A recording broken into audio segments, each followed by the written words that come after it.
ഡേയ് ഇനി ടൈമില്ല. എന്ത്? അവന്മാര് ഫ്ലസ്ക് വെച്ച്. ഫ്ലക്സ് അല്ല, ഫ്ലെക്സ്. ആ ഫ്ലസ്ക് അത് നമുക്ക് വയ്ക്കണം. അവന്മാർ ആരെന്ന് വെച്ചത്? പോർച്ചുഗലിലെ അർണോൾഡ്. അർണോൾഡ് അല്ല, റൊണാൾഡോ. നാളെ ഇവിടെ അണ്ടർടേക്കറിന്റെ ഫ്ലസ്ക് പൊങ്ങും. അതേത് ലീഗ്? WWE WrestleMania. ഇത് ഫുട്ബോൾ വേൾഡ് കപ്പാടാ മൊണ്ണേ. ആണാ? നീ പറഞ്ഞ നന്നായി. ഇല്ലെങ്കിൽ വെറുതെ ഫ്ലസ്ക് വെച്ച് നാറിയനെ.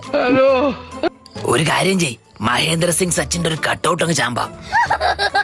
അങ്ങനെ ക്രിക്കറ്റ് ഫുട്ബോളോ ഏതാണെന്നെങ്കിലും അറിയാമോ? ഓ, നിങ്ങളൊക്കെ വലിയ സ്പോർട്സുകാര്. അളിയ ചുമ്മാ അങ്ങ് കളിയാക്കല്ലേ കേട്ടാ. ഇതൊക്കെ നമ്മളും കാണുന്ന തന്നെ. ഒരു നെറ്റിന്റെ അപ്പുറം അപ്പുറം ബാറ്റ് ഇട്ടൊരു തൂവലിട്ടുന്നല്ലേ ക്രിക്കറ്റ്.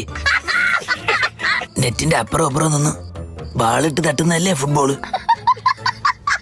ഫ്ലെക്സ് അടിക്കാൻ ആദ്യം ഫ്രെയിം സെറ്റ് ചെയ്യണം. അപ്പൂപ്പ മരിച്ചപ്പോ അപ്പൂപ്പന്റെ ഫോട്ടോ ഫ്രെയിം ചെയ്തായിരുന്നു. ആ ഫ്രെയിം മതിയാ. അപ്പൊ മരിച്ചതായിരിക്കില്ല, നീ കൊന്നതായിരിക്കും. സത്യം, നിനക്കാനറിയാം.